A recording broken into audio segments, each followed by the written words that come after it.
I've started a new channel called Lunila Tales. Please subscribe and watch my best stories there. Link is in the description. The honey badger bit the Emperor of Vrax in the ankle before the galaxy even knew what was happening. It was supposed to be the Empire's grandest spectacle, the punishment of the century, a royal traitor's execution broadcast to 50 worlds. Instead, chaos began with a small, angry, fur-covered blur. The crowd didn't understand at first. They saw the Emperor leap, scream, and toss away his jeweled scepter while the arena's lights flickered like dying stars. And then the camera caught it, the creature, snarling and chewing through a plasma cable. The broadcast feed went dark for 2 seconds, and in those 2 seconds the fate of the Galactic Empire began to shift. It started on Andromaca Prime, a planet wrapped in golden towers and the stench of fear. Billions tuned in to watch the Arena of Chains, where rebels and criminals were fed to monsters for sport. Today's attraction was not just anyone. It was Princess Ceres Kilira, daughter of the Empress herself, bound in manacles forged from starlight and shame. Her face was calm, her eyes unbroken, but the audience wanted blood. Her crime was treason, though all she had done was question why entire species were enslaved. In the Empire, compassion was the greatest heresy. The Empress watched from her throne box, a halo of holograms flickering around her.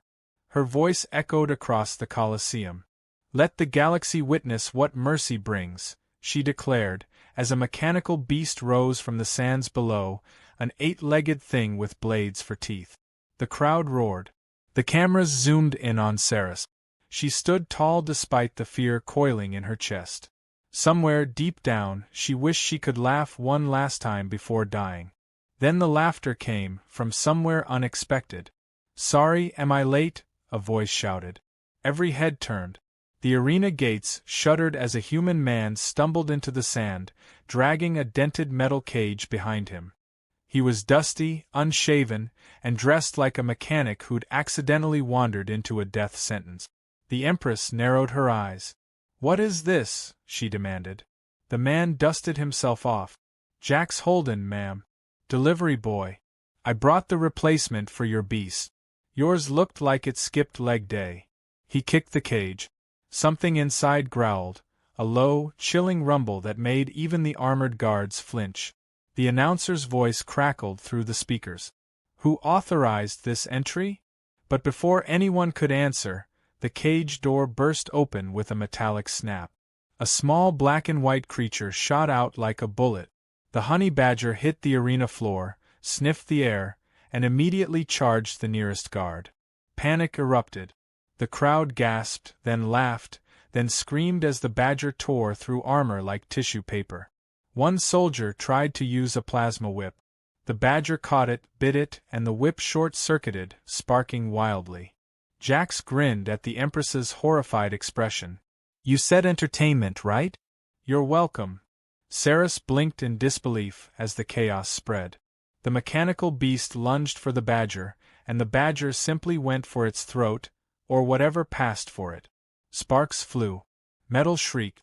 The beast collapsed in a heap, and Beatrix, as Jax later introduced her, proudly sat on its carcass. "Who dares interrupt my judgment?" the Empress thundered. "Name's Jax Holden," he said, bowing dramatically. "From Earth.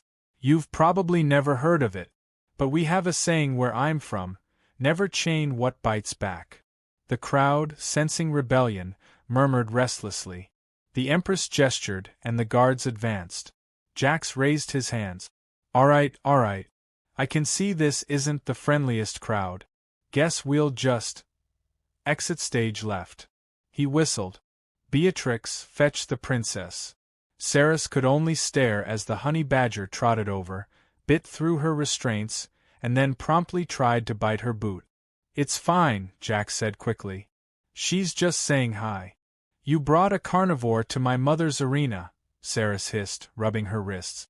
"Technically, she brought me," Jax replied. "Long story. Let's go before we both die." The arena guards opened fire. Blaster bolts scorched the sand as Jax grabbed Ceres's hand and sprinted toward the maintenance tunnels. Beatrix followed, snarling at anyone foolish enough to block her path. The tunnels echoed with alarms and shouts. Sarah stumbled beside him, breathless. "Why did you come here?" she demanded. "Honestly," he said between gasps, "I was looking for a sandwich. Then I saw you were about to be executed, and I figured, why not crash a monarchy? That's the worst plan I've ever heard." "Yeah, but it's working, isn't it?" They turned a corner and ducked into a service corridor. Beatrix was already there, having bitten her way through a ventilation grate. "See," Jack said proudly. "She's a genius." Saris leaned against the wall, trying to steady her racing heart. "You're insane." "Thanks," he said, smiling. "You're welcome." Outside, the entire arena was in chaos. The broadcast continued, showing images of soldiers tripping over each other, audience members fleeing, and one bewildered commentator screaming, "The honey badger is now riding a hover bike. Repeat, it is on the bike." Saris pressed her hand against a control panel.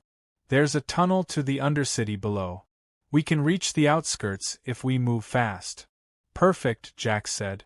"Beatrix loves the Undercity. She was raised in worse." They climbed down into darkness. Behind them, the sound of the Empress's voice filled the air through the broadcast system. "Find them. Bring me my daughter and the human's head. I want them both displayed in chains." Saris flinched. The words stung more than she expected. Jax noticed but said nothing. Instead, he flicked on a small wrist light. "Hey, Princess," he said softly. "You're free now. Let's make sure it stays that way." As they descended into the lower tunnels, a faint rumble shook the walls. The Empress had unleashed her aerial hunters. Searchlights swept through the city above. Jax stopped at a junction, catching his breath. "Remind me again why you were in chains?" "You didn't pay space taxes." "I spoke against the Empire," she said simply.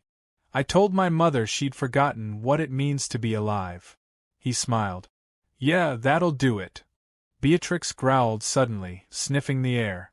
Jax crouched beside her. "Company?" Saris nodded grimly. "They'll send the best." "Well then," he said, standing tall, blaster in one hand, honey badger at his feet.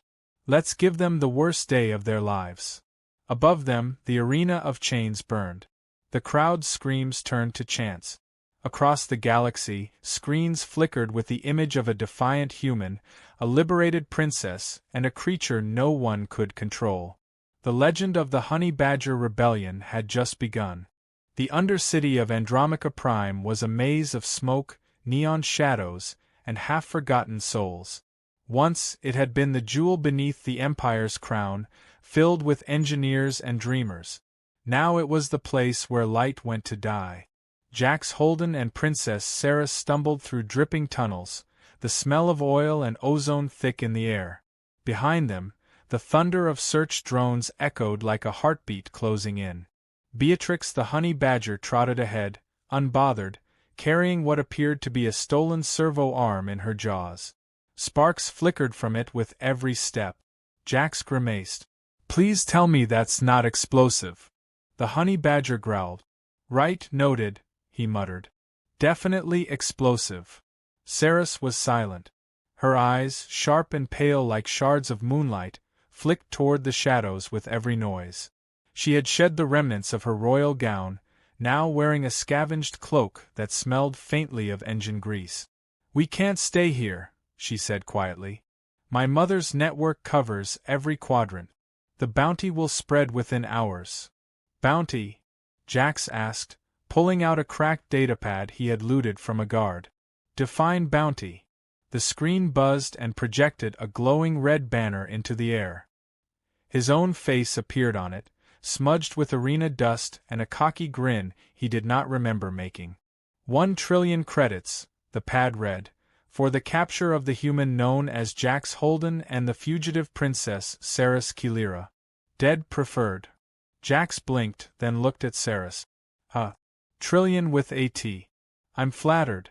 You usually gotta rob a bank or start a cult to get numbers like that. Saris glared at him. This isn't funny. Every hunter in the galaxy will come for us. Yeah, Jax said, pocketing the pad. Which means we should probably get a head start. They weaved deeper into the maze until the air changed, less metallic, more alive.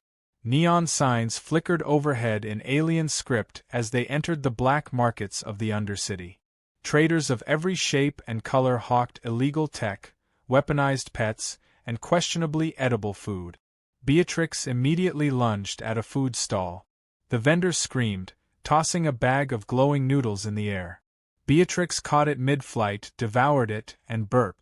A small puff of blue smoke rose from her nostrils. Jax chuckled. She likes alien cuisine. You're lucky. Last time she tried sushi, she ate the chef. Saris folded her arms, unimpressed.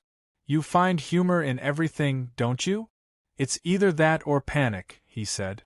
And panic doesn't go well with bad lighting. She stopped walking, turning to him. You don't understand what you've done. You defied the Empress on live broadcast. You humiliated her in front of the entire Empire. She won't stop until you're erased. Story of my life, Jax replied. Authority figures and I don't really mix. Ask my high school principal. Sarah stared at him, confused by his casual tone. She had spent her life in a world of hierarchy and terror. His irreverence was both reckless and intoxicating. For a brief second, she envied his freedom. Then she remembered the thousands who would die if her mother caught them. We need allies, she said. There's someone in the sector who owes me a favor. Let me guess, Jax said. Tall, mysterious, and probably wants to kill us first? Something like that. They found a narrow passageway behind a row of rusted air recyclers. A single light blinked above a reinforced door. Saris tapped a sequence on the panel. The door creaked open, revealing a dim workshop filled with scrap metal and old fighter parts. A massive insectoid mechanic turned toward them, his 6 arms glinting with grease. Princess Saris, he rumbled. You're supposed to be dead. Working on staying that way, Jax said. Hi, human. Don't shoot. The mechanic squinted at him. You brought a human into the Empire's core world? Brave or stupid? Little of both, Jax said. Saris stepped forward. We need a ship, Voro. Something fast, unregistered, and capable of outrunning the royal fleet. Voro scratched one of his mandibles thoughtfully. That will cost more than you have. I can pay later, she said. He shook his head. I don't take Imperial promises anymore. Beatrix climbed onto the workbench, growling at a hovering droid. The droid beeped nervously and tried to retreat. Jax patted her on the head. What about trading teeth marks? She's very persuasive.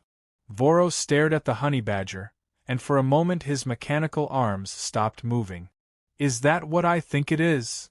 Probably worse, Jax said. Voro grunted. Fine. I'll get you a ship. But you owe me more than credits, Saris. You owe me an explanation. Saris hesitated. My mother is building something, a machine that can control minds. Not just a few, but billions. Whole species. It's almost ready. Voro froze. The rumors were true then. She calls it the chorus, Saris said. It will end free thought in the galaxy. Jax whistled softly. Well, that's cheerful. Before they could say more, a sharp beep cut through the room. Voro's sensors lit up red. They've found you. Imperial hunters inbound. The ceiling exploded inward. A squad of armored bounty soldiers dropped through the smoke. Jax grabbed a plasma wrench from the table and threw it. It bounced off a helmet with a clang. Ow! Who throws tools? One shouted. Humans, Jax said, diving behind a crate. Beatrix leapt forward, biting a blaster rifle in half. The soldiers screamed as she launched herself into their ranks, claws flashing. Sparks and curses filled the air.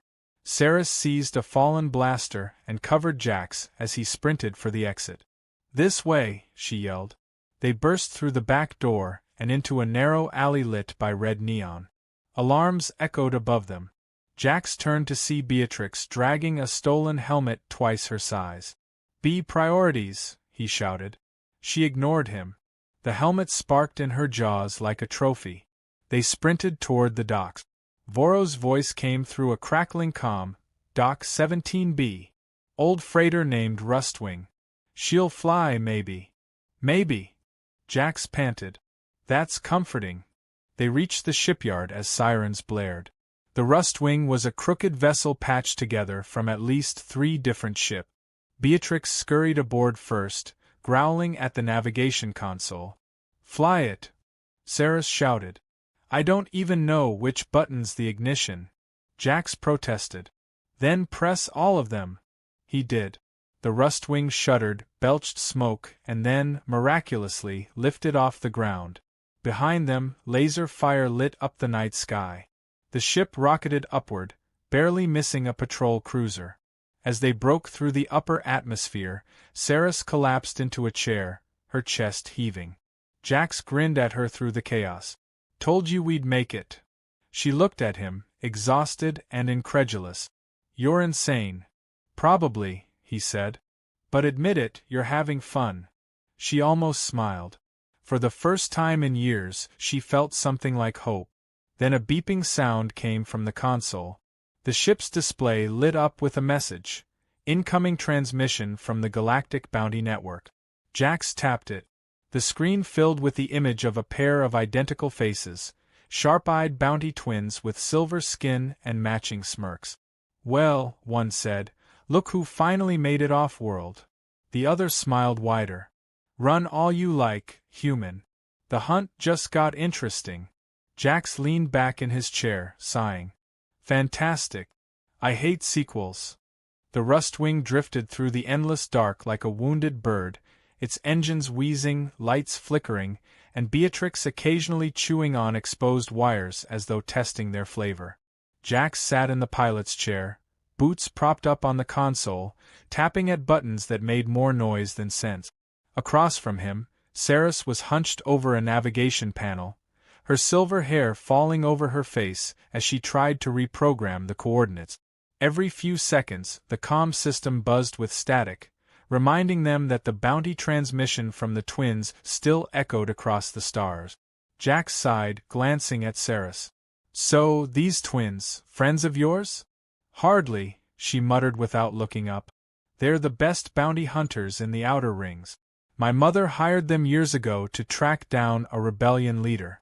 They delivered him in chains within 3 days. Alive, mostly. Mostly. That's comforting. Jax rubbed his jaw thoughtfully. Do they work fast?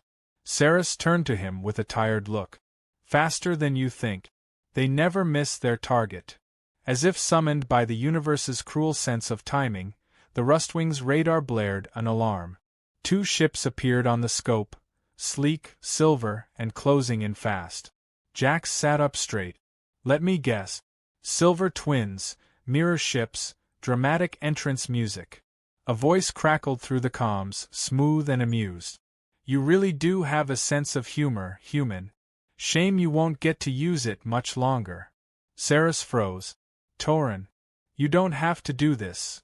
Oh, we do, princess, came another voice, identical but colder. Mother Kilira pays well. And we never turn down a good hunt. The twin ships flanked the Rustwing, firing warning shots that rocked the hull. Jax grabbed the controls. Hold on to something, preferably not me. The ship lurched into a spin, diving through a nearby asteroid field. Saris was thrown sideways, clutching the chair for balance. Beatrix, unimpressed, clung to the ceiling like a furry comet. The asteroids glowed with strange blue light, remnants of an ancient mining zone. Jax weaved through them with reckless precision, laughing under his breath. Back home, we called this Tuesday traffic. Saris groaned. You're insane. Better insane than dead. He shouted as a beam from the twins' ship sliced past the viewport. Rocks exploded around them. The Rustwing shuddered again. Jax slammed a hand on the console. Beatrix, do something useful. The honey badger hissed, scurried to a floor hatch, and bit into a power cable. The ship jolted violently, then shot forward with a burst of stolen energy. Jax blinked in awe. Okay, that works too. They darted through the asteroid field, narrowly avoiding debris. One of the twin ships clipped a rock and spun out, trailing smoke. The other kept up, matching every twist. The voice returned, now angrier. You think you can hide behind rocks, human? We've hunted gods. Yeah. Jax smirked. Well, I've dated worse. Saris shot him a look that was equal parts disbelief and reluctant amusement. You really don't take anything seriously, do you? I take survival seriously. The rest is optional. They burst out of the asteroid field and into open space. The second twin ship was still behind them, its weapons charging. Saris grabbed the co-pilot's controls. There's a derelict space station ahead. Old Torah 9 outpost. We can dock and lose them. Dock? You sure that thing's not held together by rust and prayer? It's better than dying. Debatable, Jax muttered, but he followed her lead. The Rustwing veered toward the massive, crumbling silhouette of the outpost, its ancient docking bay doors hanging open like a maw. They slipped inside just as the twins' ship fired another volley. The blast hit the outer hull, but they were already hidden within the station's maze of shadows. Inside, the silence was eerie. Dust floated in zero gravity. Old banners from a forgotten rebellion fluttered in the faint air currents. Saris moved cautiously, scanning for life. Jax followed, blaster ready, while Beatrix sniffed the walls suspiciously. Place smells like bad memories, Jax whispered. It was one of the first rebel strongholds, Saris said softly. My mother wiped it out when I was a child. Thousands died here. Jax glanced at her. And you still fight her. She met his eyes. Someone has to. Before he could respond, the sound of metal boots echoed through the hall. The twins had landed. Their voices carried through the corridors, mocking and calm. You can't hide forever, princess. Your pet human is clever, but not clever enough. Jax grinned. I resent that. They ducked behind an overturned cargo crate as the twins entered the chamber. They were mirror images of each other, tall, sleek, and unervingly graceful. Their armor gleamed like liquid silver. One of them, Torin, smirked. Come out, Jax Holden. Your bounty will feed a small moon. Jax leaned close to Saris. You think they take coupons? Stay quiet, she hissed. Beatrix growled. Jax looked down. Not now. But it was too late. The honey badger leapt from the shadows, claws flashing, and landed squarely on one of the twins. The bounty hunter shouted in surprise as Beatrix tore at his armor. Sparks flew. The second twin fired his blaster, missing narrowly. Jax seized the chance, diving out and firing back. The room erupted into chaos. Plasma bolts lit the darkness as Saris joined the fight. She ducked, rolled, and shot with precision, her royal training finally unleashed. Jax covered her flank, moving with reckless energy, laughing as Beatrix caused mayhem. Remind me to give her a raise. Jax yelled. You don't pay her anything. Saris shouted back. That's why she's so motivated. One twin caught Jax with a blast that sent him sprawling. The bounty hunter loomed over him, gun aimed at his chest. End of the line, human. Jax's gaze flicked upward. Beatrix was perched on a pipe above. Hey Bee, he said weakly, fetch. The honey badger dropped from the pipe and bit the twin's hand clean off. The blaster clattered away. Jax rolled, grabbed it, and shot the other twin's leg out. The bounty hunters fell to the ground, cursing in unison. Saris stood over them, breathing hard. You could have killed us both. Technically, she did most of the work, Jax said, nodding at Beatrix, who was now sitting proudly on the fallen twin's chest. The twins groaned, glaring up. You think this is over? The bounty's still active. Every hunter in the quadrant will come for you. Jax smiled. Then we better make it worth their trip. They left the twins tied to a support beam and hurried back to the Rustwing. As they prepared to take off again, Saris turned to him. You didn't have to save me back there. Sure I did, he said, flipping switches. You're my only ride off this rock. That's not what I meant. He met her gaze, softer now. Yeah, I know. The engines roared to life. Beatrix climbed into her usual spot on the dashboard, gnawing on a piece of silver armor. The stars stretched ahead like an endless road. Jax smiled faintly. Next stop, anywhere they're not shooting at us. Saris looked out at the void. That place doesn't exist. Then we'll make one, he said. And maybe blow up whoever disagrees. As the Rustwing vanished into hyperspace, the twins' broken comlink sparked behind them, still broadcasting their location. Across the galaxy, hundreds of bounty hunters' eyes turned toward the same signal. The chase had only just begun. The Rustwing drifted into the shadow of a dying moon, its engines whispering instead of roaring, as though afraid to wake something ancient.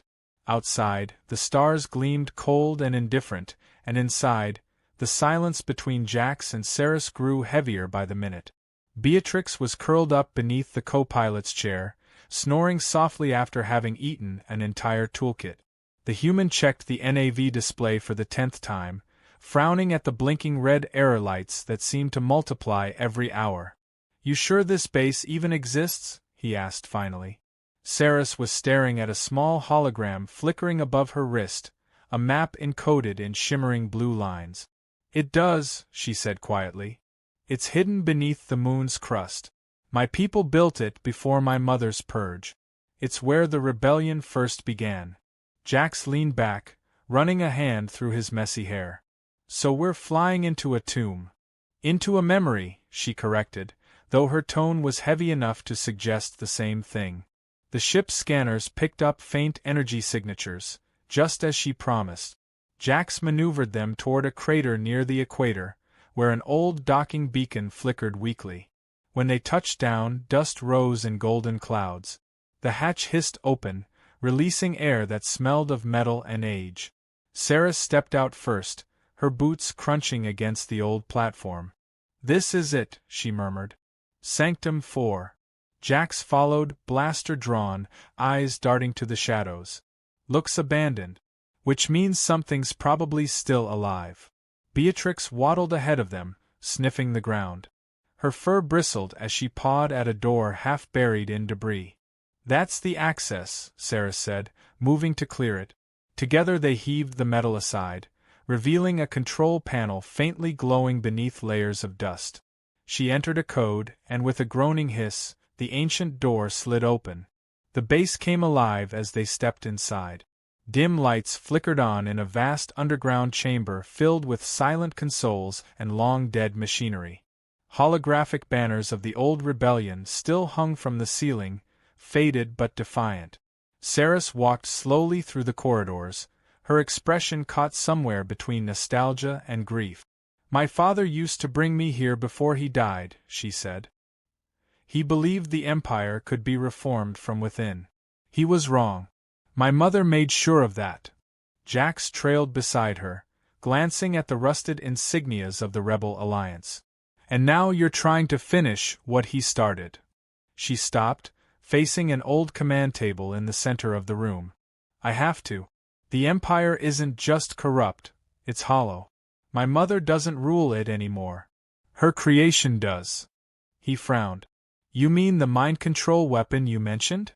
Saris nodded, activating a nearby console.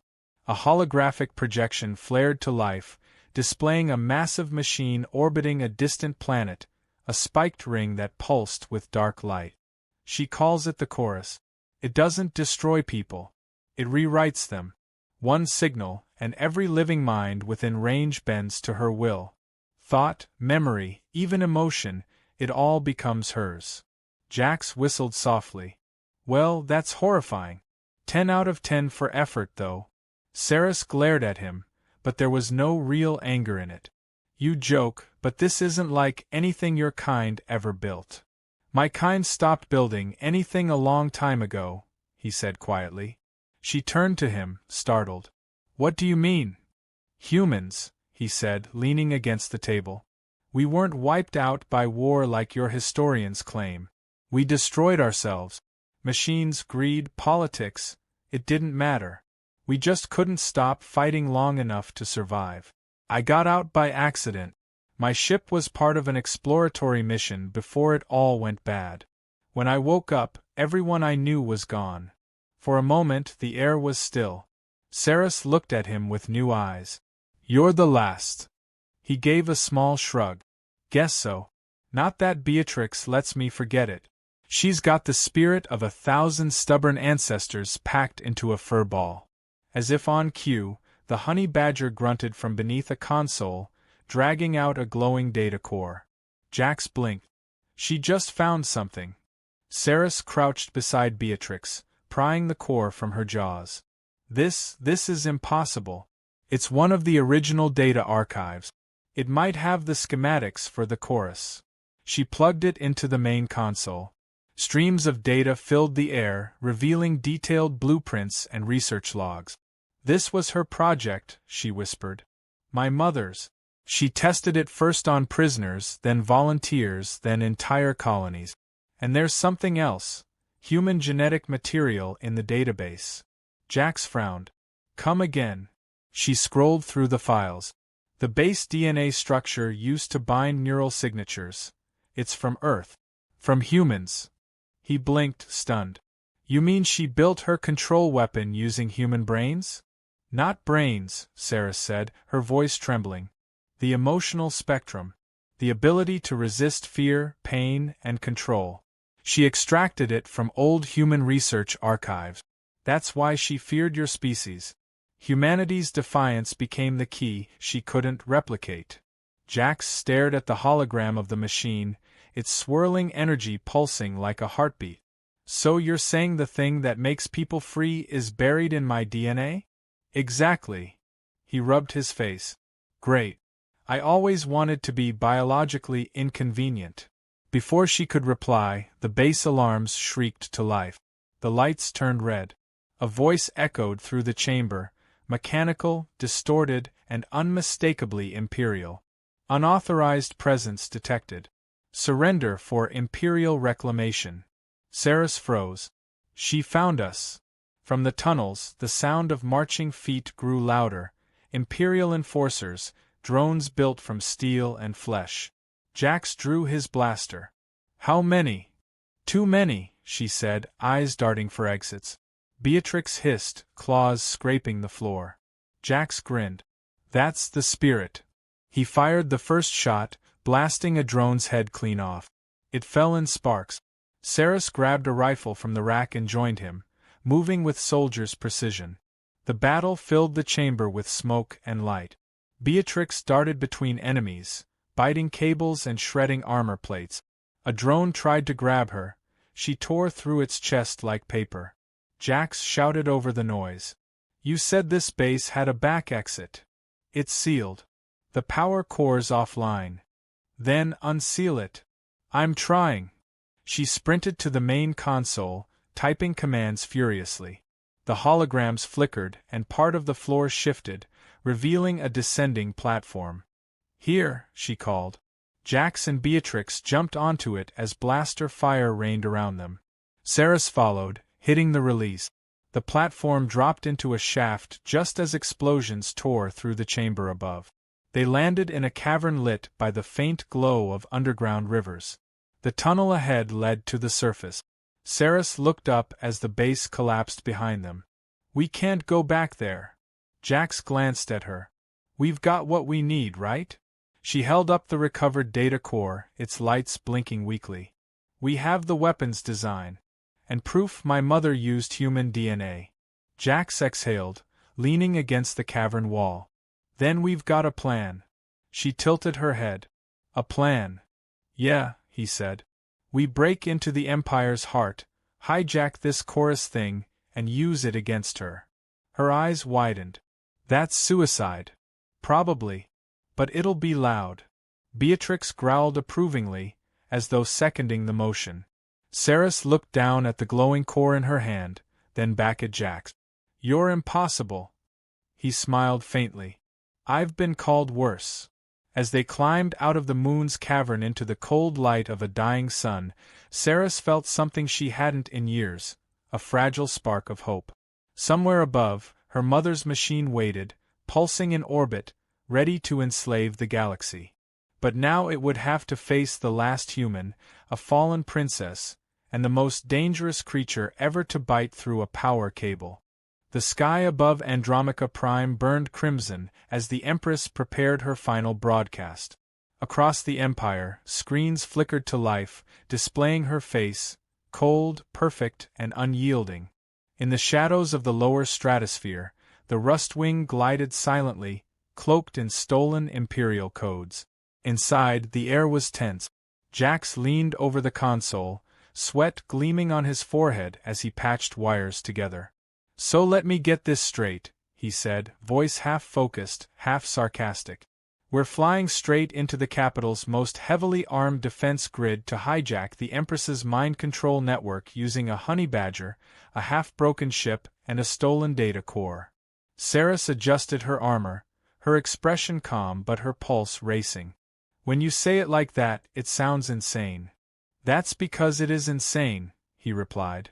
Beatrix growled from her perch atop the control board, chewing on a stray piece of metal like she was preparing for battle. They had spent days decoding the data core, uncovering the weaknesses in the chorus system. Saris had memorized every sequence, every bypass.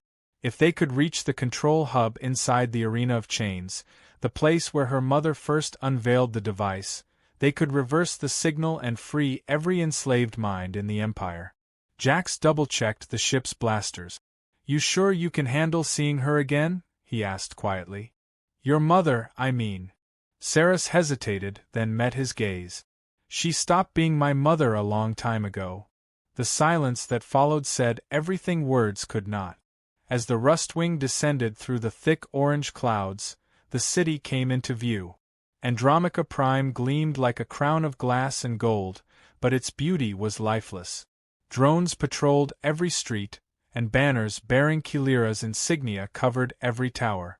The arena stood at its center, a colossal ring of metal and flame, rebuilt after the chaos of their escape. It pulsed with dark energy now, connected directly to the orbiting chorus array above. Saris stared at it, her chest tightening. "She's merged herself with the machine," she whispered. "The signals are no longer transmitted from an external system.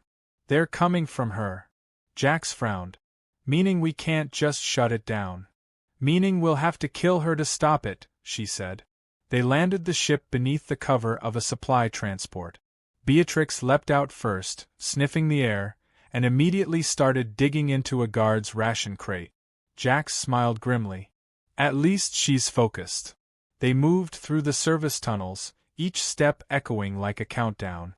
Above them, the Empress's voice rang through the speakers, addressing the Empire. "My children of the stars," she declared, her tone serene and terrible, "tonight we end rebellion. Tonight, unity becomes eternal." Saris clenched her fist. "She's going to activate the final phase.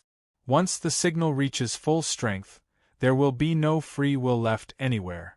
They reached the central conduit beneath the arena. Jax connected the data core to his wrist pad, pulling up the schematic. "If we reroute power through this line, we can overload the chorus's resonance field. But we'll need a distraction topside." Saris nodded. "Leave that to me." She moved toward the lift, but he caught her arm. "Hey," he said, softer now, "you don't have to do this alone." She gave him a small, almost fragile smile. "I was never alone. I had you and her." Beatrix growled approvingly. Then Saris stepped onto the platform, rising toward the arena floor. The lift opened into blinding light. The Arena of Chains was full again, every seat occupied by citizens under the chorus's influence. Their eyes glowed faintly blue, their faces emotionless. At the center stood the Empress, her body fused with a tower of black cables and shining circuitry, her eyes burning with electric fire. "My daughter returns," she said, her voice layered with mechanical echoes. "How poetic that you would come home to die." Saris raised her blaster. "You're the one who's going to end, Mother. Not me." Below, Jax worked feverishly. The control circuits hummed, resisting his attempts to override them. Come on, he muttered. Beatrix jumped onto the console, sniffed, then sank her teeth into a live wire. The lights flickered, and suddenly the system's firewall weakened. "Good girl," he shouted. Sparks flew as he rerouted power through the chorus array.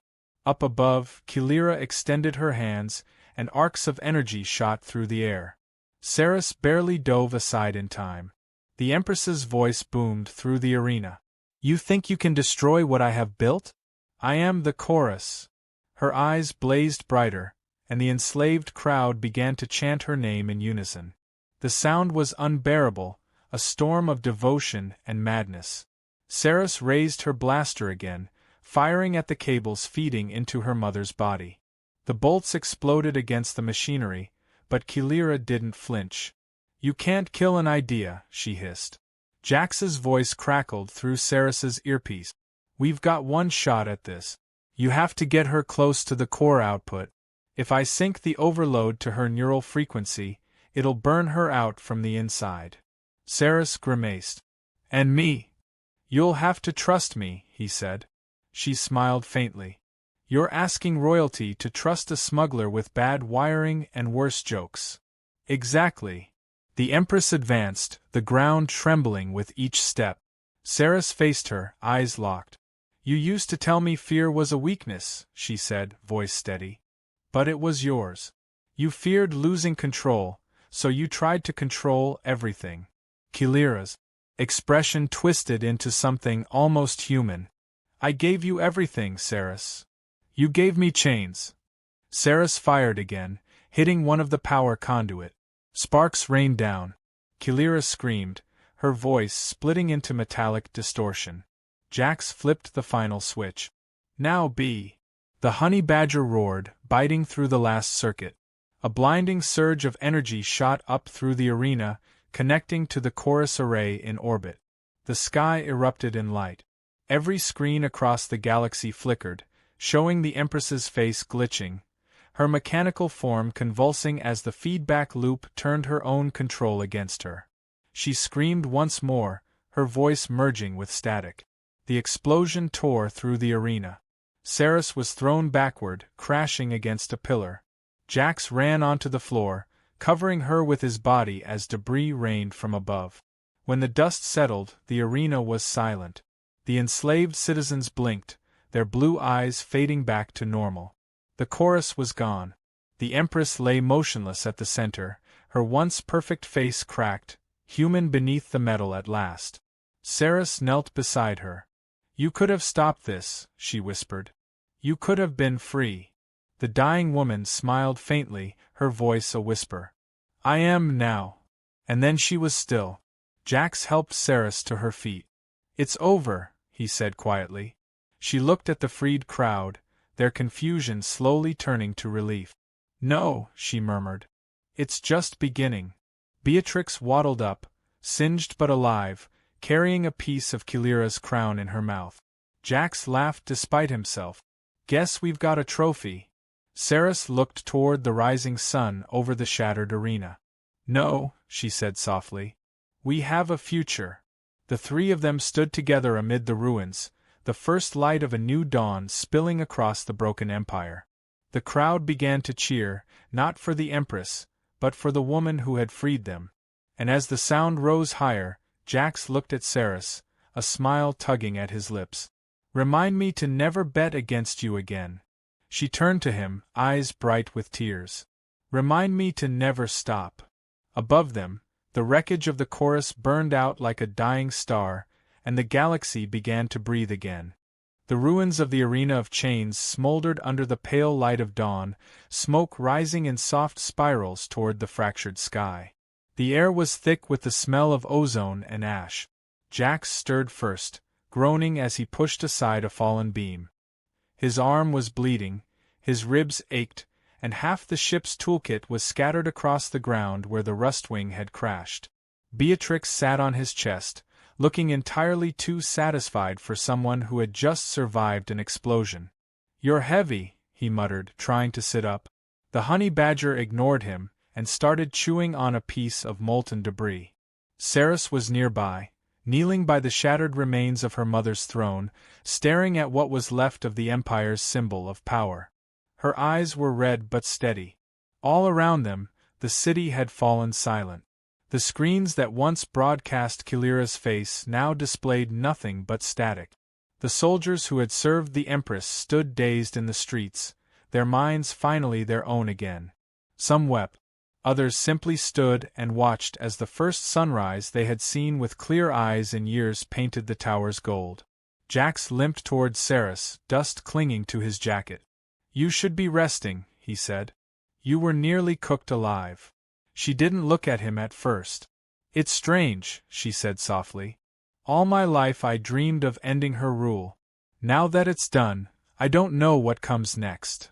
Jax shrugged. "You rebuild. You lead. You make sure no one ever chains another soul again." She turned then, and for the first time since he met her, she smiled without sorrow. "You make it sound so simple." "It never is," he said, "but simple doesn't mean wrong." A wind swept through the arena, scattering ash and fragments of banners. The once proud sigil of the Empire was torn apart and carried into the sky. Saris picked up a fragment of it, the silver threads catching the light. "My mother built her world on fear," she said. "Maybe we can build one on courage." Jax nodded. "And snacks," he added. Beatrix grunted in agreement, dragging a broken crown across the sand. "And apparently badgers," he said. Saris knelt, taking the crown from Beatrix's mouth. It was dented, burned, and missing half its jewels. She turned it over in her hands. "Do you think anyone will follow me?" Jax tilted his head. "They already are. You freed them. You didn't need a crown to do it." They spent the next hours helping survivors out of the wreckage. Freed soldiers and citizens gathered, uncertain but alive. Ships descended from orbit carrying rebels from other worlds who had watched the fall of the Empress through the hijacked broadcast. Everywhere, people whispered Saris's name. By afternoon, the first council of the new alliance began to form. They met in what remained of the arena's lower chambers. The air was heavy with hope and fear. Jax stood against a cracked wall, watching Saris address them. She spoke with quiet strength, promising unity among species, the end of slavery, and a future built on cooperation rather than control. Her words carried weight because they came from someone who had lost everything to the same system she now swore to dismantle. When she finished, the crowd erupted in applause. Jax noticed something odd, though. Beatrix had climbed onto the dais behind her, tail high, standing on the shattered imperial crest as though claiming it. The moment was absurd and perfect. Someone in the crowd shouted, "The beast of freedom!" Another echoed, "The unchained symbol!" In seconds the chant spread through the hall. Beatrix looked around, confused but clearly pleased with the attention. Jax covered his face with his hands, laughing despite himself. "You realize they just made her a national hero," he muttered. Later, when the crowd dispersed, Saris found him leaning against the rustwing, trying to fix what was left of its engine. She walked up quietly, her expression lighter than it had been in days. "They're calling her the Spirit of Defiance," she said. "They want to put her face on the new flag." Jax glanced at Beatrix, who was currently trying to eat said flag. "Perfect choice," he said. "Nothing says freedom like something that bites everything that moves." She laughed, a sound that caught him off guard. "You're staying, aren't you?" she asked. He hesitated. "I don't really do staying. Usually I just run until someone shoots at me, and then I leave before they reload." She stepped closer, her eyes soft. "You don't have to run anymore. The galaxy could use a little of your chaos." He looked around at the rebuilding city, the people working side by side, the children pointing at Beatrix as she terrorized a fruit stand. "Maybe," he said slowly. "But I'm not a leader." "No," she agreed. "You're a spark. And sparks start fires." He met her gaze, and for a moment the noise of the city faded. "Careful, princess," he said quietly. "That sounds dangerously like admiration." "It's gratitude," she replied. "Don't confuse the two." That night, the sky above Andromaca was filled with light. The remnants of the chorus burned up in the atmosphere, streaking across the heavens like 1,000 falling stars. People came out into the streets to watch, their faces tilted upward. Jax stood beside Ceres at the edge of the arena, Beatrix perched between them like a furry guardian. "You did it," he said softly. "You ended the Empire." She shook her head. "No, we ended it. You, me, and her." She reached down, scratching Beatrix's head. The creature purred like an engine. "And what about you?" she asked. "What will you do now that you've saved the galaxy?" He looked at the stars, his grin crooked. "Maybe find a quiet planet with a bar that doesn't ask too many questions." She laughed. "You'd be bored in a week." "Probably," he admitted. As the night deepened, the new council lit a ceremonial fire in the center of the arena, a symbol of rebirth. Ceres stepped forward to speak one last time. "The Empire is gone," she said to the gathered crowd, her voice clear. "But what comes next depends on all of us. The age of chains is over. Let this fire burn for every world, every being, every heart that dares to be free." The crowd erupted in cheers. Some wept openly. And as the flames rose, Jax noticed Beatrix had climbed onto the central stone, her fur glowing in the firelight. Someone placed the dented imperial crown on her head. The crowd roared with laughter and applause. Beatrix, unimpressed, yawned and promptly fell asleep on the throne. Jax shook his head. "Congratulations," he murmured. "Your first monarch is a nap enthusiast."